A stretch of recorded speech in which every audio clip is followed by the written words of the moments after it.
And it's fitting that this Mew Island optic, this great light, is sighted down at Titanic. This optic is an irreplaceable part of the world's maritime heritage. It tells the story of applied science and engineering. I'll run the camera down over this and you can read this for yourself. And you can go onto that website and see if they say anything different. I'm just panning this over what we've got here, because it's a very good display, very comprehensive display. And this was all put into operation by the Titanic Foundation. If they hadn't have jumped to the cause, it wouldn't have happened. So I forgot to mention them, but I'm mentioning them now. And that lady there was the main mover behind this, as far as I know. And I listened to a lecture by her. I just can't remember what you call her. Oops. And here's some of the lighthouse keepers, or two of the lighthouse keepers. Father and son, Bill and Pat Power, both served on Mew Island, and I think they were actually down here yesterday, opening this up. And there's a Mew Island lighthouse, and here's all the information about how the Great Light was saved.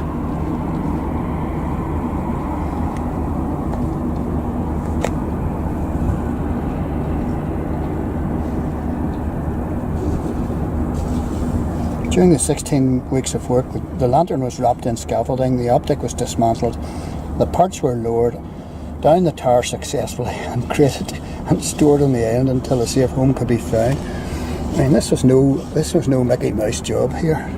This was some feat of engineering to get this from Mew Island over to here. If they'd have dropped it, it might have been in tips. The optic was cleaned, restored, and rebuilt, and then created once again for its move to Belfast.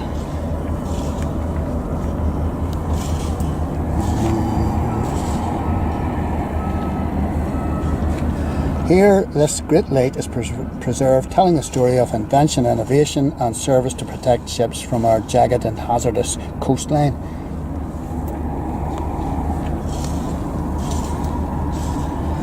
There's all information about lighthouse keepers. Would you have made a good lighthouse keeper? No, I wouldn't. I'm just far on ahead. These lenses have been used with light produced from 3 different types of fuel: coal, gas, not interesting, paraffin and electricity.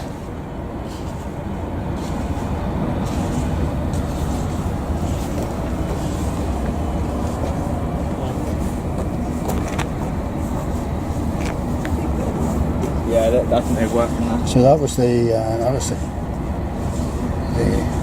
coal and gas and paraffin and electricity.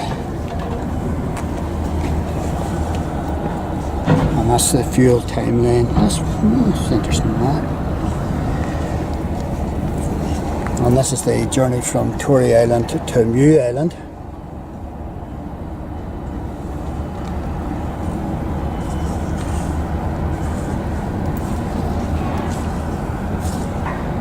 The original Chance Brothers drawing of Mew Island arrangement of apparatus, 12th September 1924. Chance Brothers. That's a good name.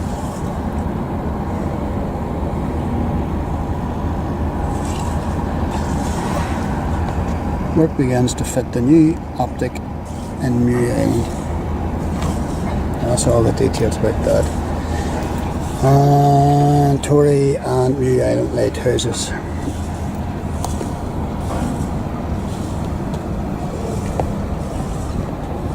And the optic is removed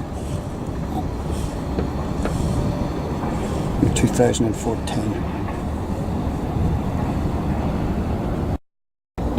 And here's all the information about these great lights. The Great Light top facts. This is a lighthouse optic, so this is what we're looking at. I don't know what this is, you know, I'm stupid. This is a very rare Fresnel lens. And it's, as I say, 7 metres tall and 3 metres wide, and it weighs 10 tonnes. Got that right. That's the world's first.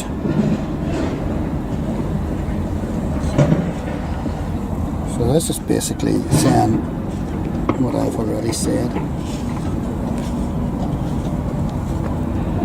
1920s, the original Tory Island optic was split. 18 panels were used to create 2 new optics with a new supporting pedestal. One of these new optics was for Tory Island.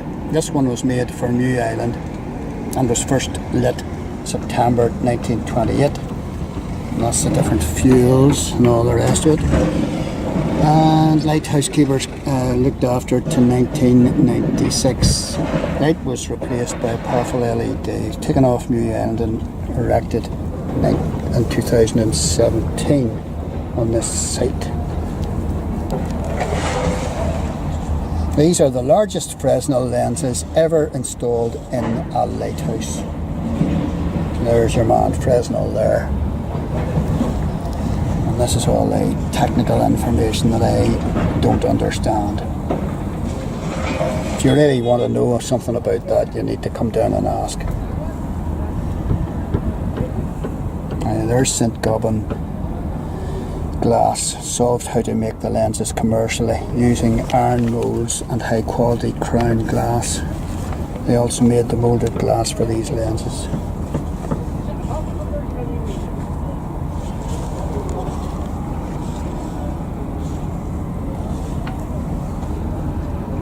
Of course the lens is rotated.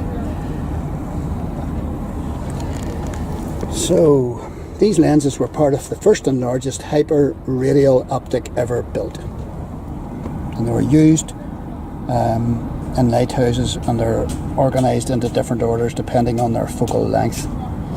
So there you go. And there's the different lighthouses with the organised by the Irish Commissioner of Lights all around the island of Ireland.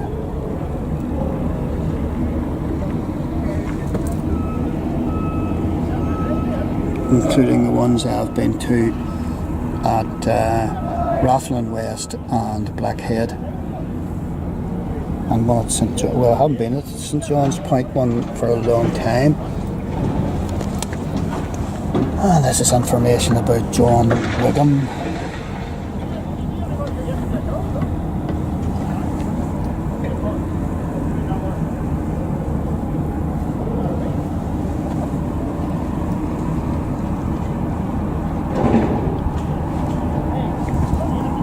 In 1912, Titanic sailed past Bishop Rock's Light en route to Cobh in Cork on her maiden voyage. Hyperradials around the world. There's only a few of these, not all that many. And this is where they all are. I'll just run the camera slowly down this.